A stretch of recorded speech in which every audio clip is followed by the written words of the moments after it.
I'm Ron Paul. I'm a congressman from Texas, serving in my 10th term. I am the champion of the Constitution. Congressman Ron Paul, how much longer should the United States stay in Iraq?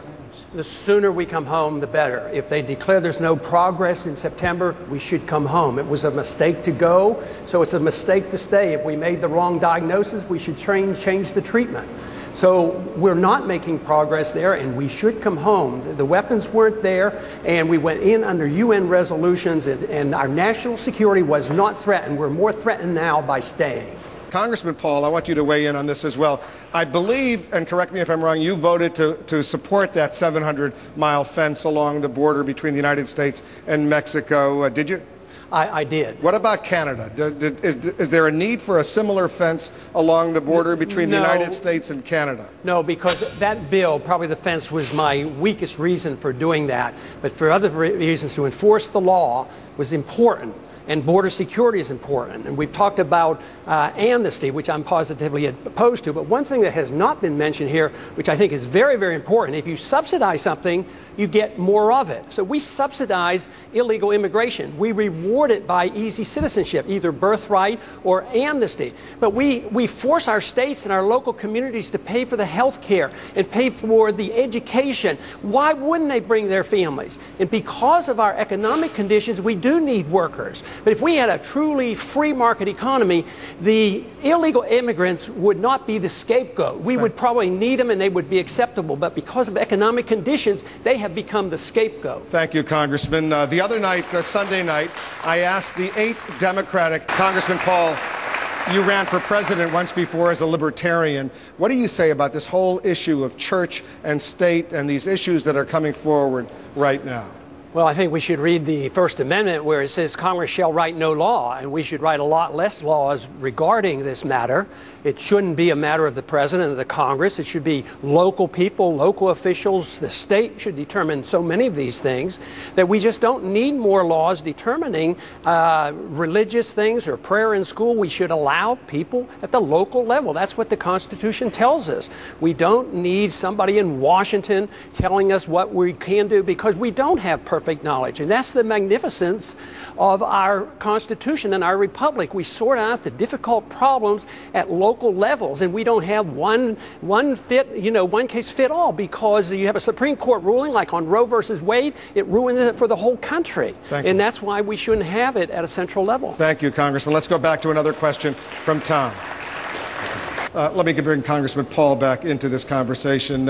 In 2005, President Bush signed an energy bill that provided billions of dollars in tax break subsidies to the oil companies with the goal of boosting domestic production at a time of these record profits. Do you believe these companies need a helping hand from the federal government? I don't think the profits is the issue. The profits are okay if they're legitimately earned in a free market. What I object to are subsidies to big corporations when we subsidize them and give them R&D money. I don't think that should be that way. They should take it out of the funds that they earn. But I'm also, you can't discuss energy without discussing our foreign policy. Why do we go to the Middle East? You know that oil is very important about the Middle East and why we're there. Why did our government, help overthrow Mossadegh in 1953? It had to do with oil. So our foreign policy is designed to protect our oil interests. The profits, that's not the problem. It's the problem that we succumb to the temptation to protect oil interests by literally going out and fighting wars over oil. Governor Gilmore, you agree? Congressman Paul, a question for you.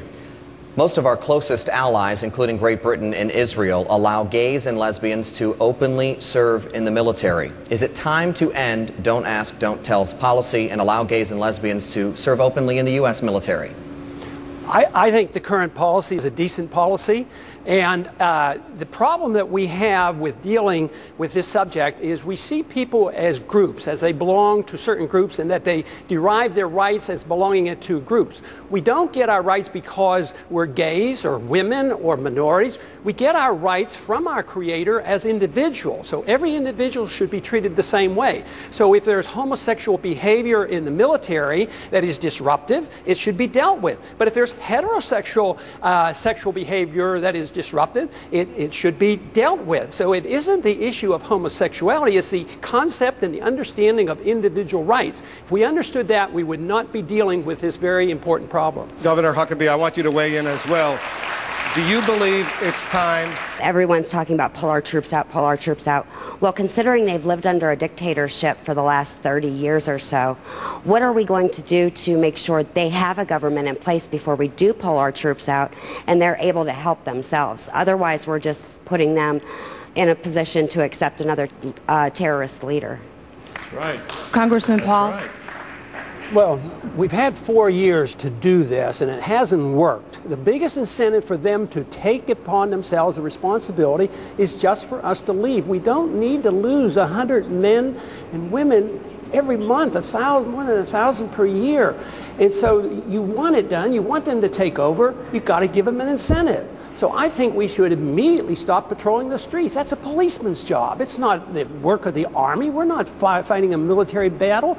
We're in a different type of warfare right now. So the sooner we recognize that, the sooner we can make sure that no more Americans will die. We have a lot of goodness in this country, and we should promote it, but never through the barrel of a gun. We should do it by setting good standards, motivating people, and have them want to emulate us. But you can't enforce our goodness like the neocons preach with an armed force. It doesn't work. Woodrow Wilson was telling us about that in promoting democracy a long time ago. It doesn't work, and we have to admit it. Thank you, Congressman. Let me bring Mayor Giuliani in. Congressman Paul, what's the most pressing moral issue in the United States right now?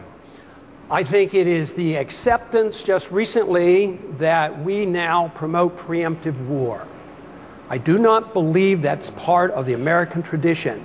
We in the past have always declared war in the defense of our liberties or go to aid somebody. But now we have accepted the principle of preemptive war. We have rejected the just war theory of Christianity.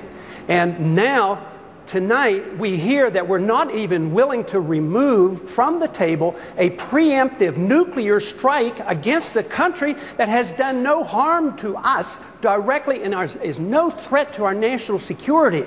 I mean, we have to come to our senses about this issue of war and preemption and go back to traditions and our Constitution and defend our liberties and defend our rights, but not to think that we can change the world by force of arms and to start wars. Thank you, Congressman. Senator Brownback really wants to weigh in as well. The question is, what's President Bush's biggest mistake over these past several years? Congressman Paul?